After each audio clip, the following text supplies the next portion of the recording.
Microsoft Excel 2019 class 5। इस class में हम बात करने वाले हैं एक्सेल के एक मोस्ट इंपॉर्टेंट टॉपिक के बारे में जिसका नाम है ऑटोफिल।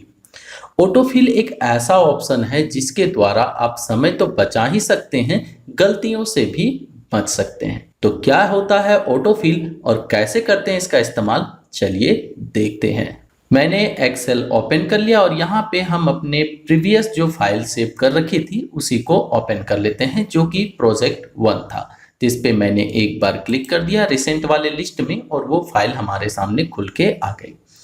आपको याद होगा कि प्रीवियस क्लास में हमने आपको कैलकुलेशन करना सिखाया था कि किस तरह से आप कैलकुलेट कर सकते हैं, मैनुअल कैलकुलेशन कैसे किया जाता है एक्सेल में।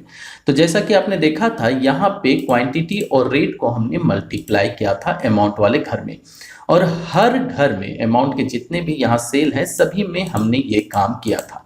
अब यहाँ पे अभी आपको 3 दिख रहे हैं तो कोई बात नहीं, अगर ये 300 या 3000 होते तब हमें हर किसी के सामने अमाउंट कैलकुलेट करने में काफी मुश्किल आती।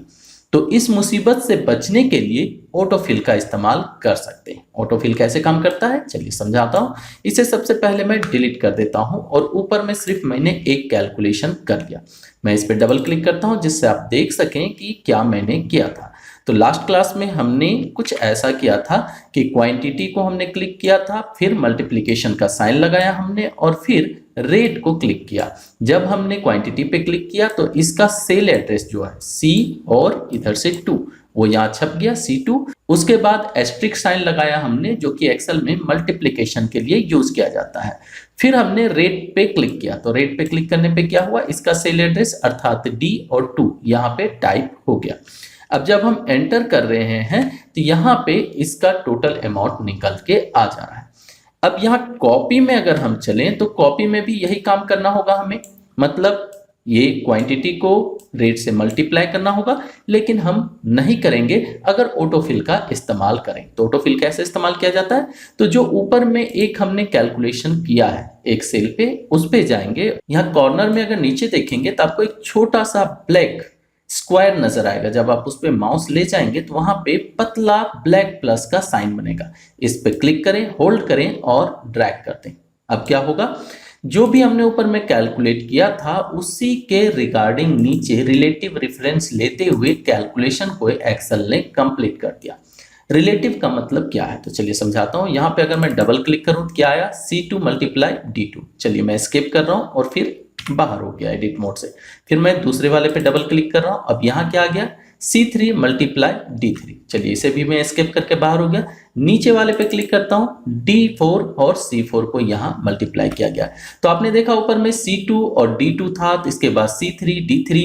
तो ये जो अपने आप बदलते चला गया, मतलब जब हम इस पे कैलकुलेट कर रहे थे तो ये इन दोनों को ले रहा था, तो इसके रिगार्डिंग इसने C2 और D2 ले लिया। लेकिन जब हम यहाँ पे आए तो इसने इसका सेल एड्रेस ले लिया, मतलब C3 का और D3 का। उसी तरह से नीचे जब हम आए तो हो गया C4 और D4। इस तरह से इसने ऊपर के फॉर्मूले को नीचे के रो के अनुसार बदल दिया और हमें फिर से ये जो फॉर्मूला आप देख रहे हैं यहाँ पे फिर से लिखने की आवश्यकता नहीं पड़ी। तो ये ऑटोफिल के द्वारा किया जाता है, मतलब ऑटोफिल के द्वारा आप ऊपर में जो कुछ भी रहे उसे नीचे ला सकते हैं, फिल कर सकते हैं।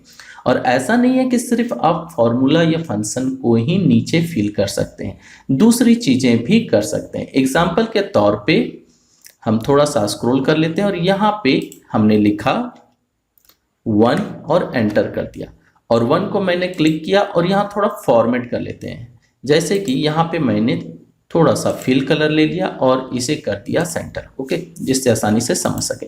अब अगर हम इस पे क्लिक करें और ऑटोफिल हैंडलर पे माउस को रखते हुए ड्रैग करेंगे नीचे, तो देखिए क्या होता है, ये मैंने ड्रैग किया और जो ऊपर में लिखा हुआ था वही चीज नीचे फिल हो गया, अर्थात डुप्लीकेट हो गया। जो सेल ऊपर में था उसी का नीचे। ऐसा क्यों हुआ, क्योंकि इसमें किसी तरह का कोई भी मैनुअल कैलकुलेशन नहीं है, कोई फॉर्मूला, कोई फंक्शन, कोई रेफरेंस नहीं लगाया गया। तो अगर सीधा कंटेंट रहेगा तो वो उसे डुप्लीकेट कर देगा नीचे, और डुप्लीकेट करने के साथ ही यहाँ नीचे एक छोटा सा पॉपअप भी आपको मिलेगा। जब आप इस पे माउस से क्लिक करेंगे तो ऑटोफिल ऑप्शन जो है वो बड़ा हो जाएगा और कुछ ऑप्शंस यहाँ नजर आएंगे, जिनमें है कॉपी सेल जो भी इसने किया है, दूसरा है फिल सीरीज, ये भी काफी कमाल का ऑप्शन है। अगर इस पे हम क्लिक करते हैं तो देखिए क्या होता है, इसने ऑटोमेटिक 1 2 3 4 5 इस तरह से सीरीज को फिल कर दिया।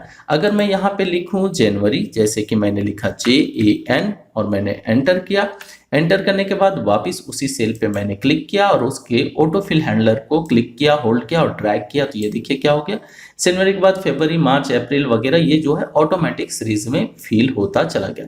तो एक्सेल में बहुत सारे ऐसे प्री डिफाइंड सीरीज हैं जिनको आप ऑटो फिल के द्वारा फटाफट तैयार कर सकते हैं, जैसे नंबर सिस्टम हो गया, जनवरी फरवरी हो गया, मंडे ट्यूसडे वगैरह हो गया, ये सब आप आसानी से ले सकते हैं। चलिए, तो आपने समझ लिया कॉपी सेल और फिल सीरीज, लेकिन बाकी के क्या चीजें हैं?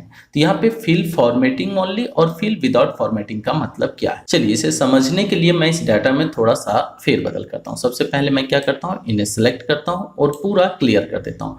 तो सिलेक्ट करने के बाद होम टैब में रहते हुए एडिटिंग वाले ग्रुप में जाएंगे, यहाँ क्लियर का एक ऑप्शन मिलेगा, इस पर क्लिक करें और क्लियर ऑल पे क्लिक कर दें, जिससे फॉर्मेट भी डिलीट हो जाएगा और जो कंटेंट था वो भी डिलीट हो जाएगा। चलिए फिर से मैं लगाता हूँ, यहाँ मैंने लिखा 1 और इसके बाद एंटर मैंने किया, फिर से वापस इसी सेल पे मैंने क्लिक किया और कोई एक कलर फिल कर लिया, मतलब थोड़ा सा एक फॉर्मेट मैंने इसमें लगा दिया।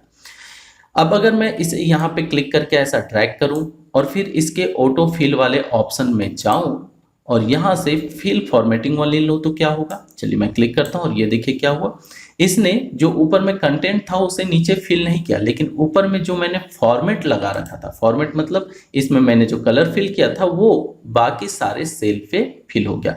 लेकिन अगर हम इसका फिल विदाउट फॉर्मेटिंग लेंगे तो क्या होगा, ये फॉर्मेट को नीचे नहीं लाएगा लेकिन जो कंटेंट था वो फिल हो जाएगा। तो आप इसमें से सारे ऑप्शन समझ गए, कॉपी सेल का मतलब क्या है, फिल सीरीज का मतलब क्या है, फिल फॉर्मेटिंग ओनली का मतलब क्या है और फिल विदाउट फॉर्मेटिंग का मतलब क्या होता है।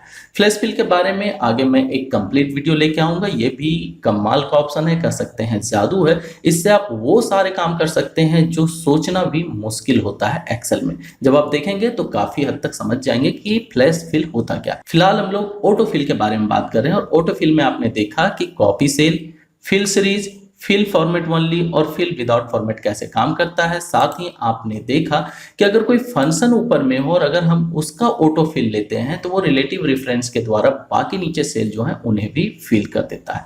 अब एक और मजेदार चीज मैं आपको दिखाता हूं। पहले मैं इसे सिलेक्ट कर लेता हूं और क्लियर कर देता हूं। सिलेक्ट करके मैं एडिटिंग वाले ग्रुप में जा रहा हूं और वहां क्लियर ऑल पे क्लिक कर रहा हूं जिससे सब कुछ मिट जाए।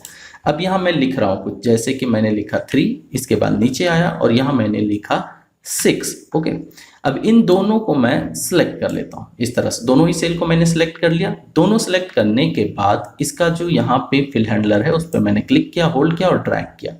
अब देखिए क्या हुआ, इसने ऑटोमेटिक इन दोनों के बीच में समझ लिया कि किस तरह का रिलेशन है 3 और 6 के बीच में, उसी के अनुसार इसने आगे के सेल में भी फिल कर दिया। जैसे इन दोनों में 3 का अंतर था तो 6 से 9 के बीच में फिर से 3 का अंतर है, फिर 9 से 12 के बीच में 3 का अंतर है। चलिए आप ये तो समझ गए। चलिए फिर से मैं इसे मिटाता हूँ और कोई दूसरा सीरीज ले लेता हूँ। एग्जाम्पल के तौर पर मैं यहाँ ले रहा हूँ 1 और नीचे मैं लेता हूँ 3। ओके, अब मैं इन दोनों को ऐसा सिलेक्ट करता हूं और नीचे फिल करता हूं। अब क्या होगा, 1 के बाद 3 आया और 3 में अगर 2 हम प्लस करेंगे तो क्या आ जाएगा 5। तो मतलब एक्सेल को जब हम लोग कोई एक रेंज दे देते हैं, रेंज करने का मतलब है कि एक से ज्यादा मैंने इस तरह से सेल सिलेक्ट किया तो इनके बीच में जो भी रिलेशन है वो समझ जाता है और उसके अनुसार ही आगे के सेल में ये फिल कर देता है, चाहे आप जो कुछ भी लें। जैसे इसे मैं मिटा देता हूं और एक और नया चीज आपको दिखाता हूं। जैसे मैंने लिखा 1, इसके बाद मैंने लिखा A और फिर मैंने लिखा 2।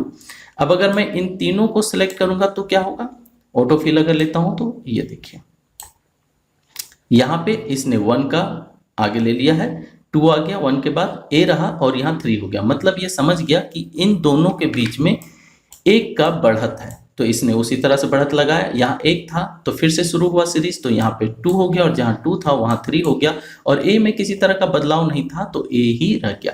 तो आप चाहें तो एक सीरीज भी इस तरह से खुद बना सकते हैं और उसका ऑटो फिल ले सकते हैं। तो कुछ इस तरह से आप ऑटो फिल का इस्तेमाल करते हुए एक्सेल में अपने समय को बचा सकते हैं और फास्ट कैलकुलेशन कर सकते हैं या डाटा को आप चाहें तो फॉर्मेट वगैरह या सीरीज वगैरह तैयार कर सकते हैं। इस क्लास में यहीं तक। आगे आने वाले वीडियो क्लासेस के लिए चैनल को सब्सक्राइब करना ना भूलें, दोस्तों के साथ शेयर करें और वीडियो को लाइक करें। Bye, thank you.